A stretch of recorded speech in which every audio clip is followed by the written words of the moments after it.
हमारी सबकी रसोई में एक सुनहरा मसाला है जिसे हम रोज देखते हैं, पर शायद उसे पूरी तरह से जानते नहीं।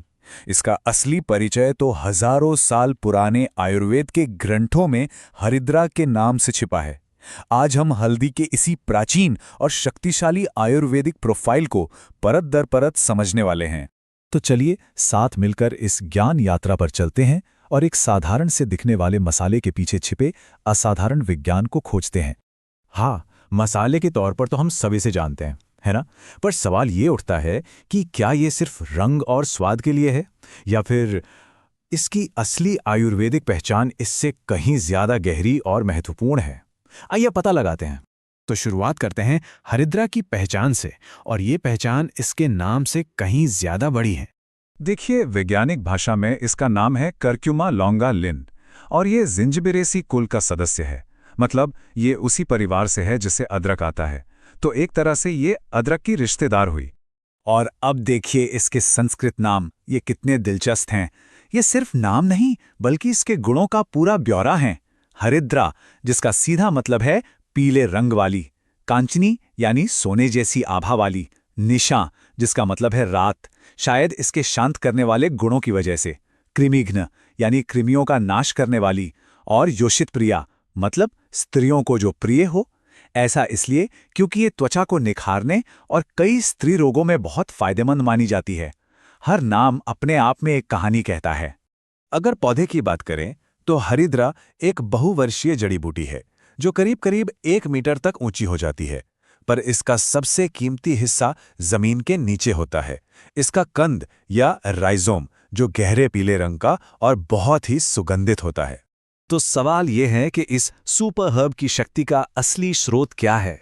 इसके अंदर ऐसा क्या है जो इसे इतना चमत्कारी बनाता है? चलिए इसकी गहराई में उतरते हैं।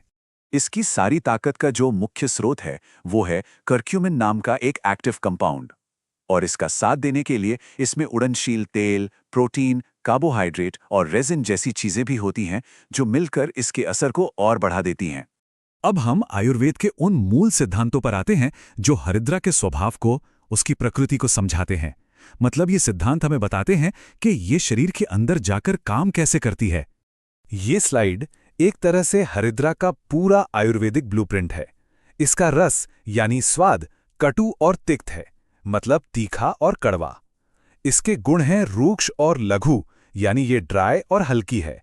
इसकी वीर्य या तासीर उष्ण है, यानी गरम, और विपाक यानी पाचन के बाद इसका असर भी कटु यानी तीखा ही रहता है। यही कॉम्बिनेशन, गरम, सूखा और हल्का, इसे शरीर ने भारीपन और ठंडक से जुड़ी समस्याओं के लिए एक बेहतरीन औषधि बनाता है। तो ठीक है, ये तो हो गए इसके गुण, पर ये गुण मिलकर शरीर पर अपना असर दिखाते कैसे हैं? चलिए अब इसके गुणों से इसकी शक्ति तक के सफर को समझते हैं। यहां आयुर्वेद का लॉजिक एकदम साफ है। हरिद्रा की गरम, सूखी और तीखी प्रकृति शरीर में बढ़े हुए कफ और वात दोषों को शांत करती है, और इसी वजह से ये जकड़न, सर्दी जुकाम और सुस्ती जैसी स्थितियों में इतनी ज्यादा असरदार साबित होती है। अगर इसके मुख्य कामों की बात करें, जिन्हें आयुर्वेद में कर्म कहते हैं, तो ये खून को साफ करती है, सूजन कम करती है, घाव भरने की प्रक्रिया को तेज करती है, त्वचा के लिए तो ये वरदान है ही, पाचन को सुधारती है और एक बेहतरीन एंटीसेप्टिक के रूप में भी काम करती है। चलिए अब जरा ये देखते हैं कि हमारे प्राचीन ग्रंथों में इसके कौन कौन से विशेष औषधीय प्रयोग यानी आमायिक प्रयोग बताए गए हैं। श्वसन से जुड़ी समस्याओं के लिए देखिए, प्रतिशाय यानी आम सर्दी जुकाम में सूखी हल्दी को जलाकर उसका धुआं लेने की सलाह दी गई है, और कास यानी खांसी में भुनी हुई हल्दी का चूर्ण खाने के लिए कहा गया है। ये सब बहुत पुराने और कारगर नुस्खे हैं। त्वचा और घावों के लिए तो ये एक कमाल की बाहरी औषधि है। कुष्ठ यानी त्वचा रोगों में इसका लेप लगाया जाता है, और व्रण यानी किसी भी तरह के घाव पर सिर्फ हल्दी पाउडर छिड़कने से ही वो साफ हो जाते हैं और जल्दी भरने लगते हैं। शरीर की अंदरूनी व्यवस्था के लिए भी इसका बहुत महत्व है। प्रमेह, जिसे आज हम डायबिटीज से जोड़कर देख सकते हैं, उसमें इसे आंवले के रस के साथ लेने की सलाह दी गई है। पांडु यानी अनीमिया में ये खून को साफ करने में मदद करती है, और तो और कुछ तरह के विष के प्रभाव को कम करने के लिए भी इसका प्रयोग होता रहा है। अच्छा, तो अब सवाल ये उठता है कि हरिद्रा का सुरक्षित रूप से उपयोग कैसे करें? इसकी सही मात्रा और स्वरूप क्या होना चाहिए? औषधीय रूप से हरिद्रा का इस्तेमाल मुख्य तौर पर दो रूपों में होता है। एक तो चूर्ण यानी इसका बारीक पिसा हुआ पाउडर, और दूसरा है स्वरस यानी इसका ताज़ा निकाला हुआ रस। अगर इसके पाउडर का इस्तेमाल कर रहे हैं तो इसकी सामान्य औषधीय मात्रा 1 से 2 ग्राम होती है, और अगर ताज़े रस का उपयोग करना है तो उसकी मात्रा 10 से 20 मिलीलीटर तक ली जा सकती है।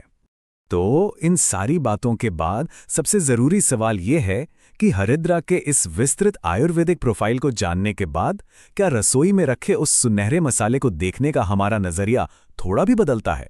अगली बार जब हम इसे इस्तेमाल करें तो शायद इसके पीछे छिपे हज़ारों साल के इस गहरे ज्ञान को ज़रूर याद करेंगे।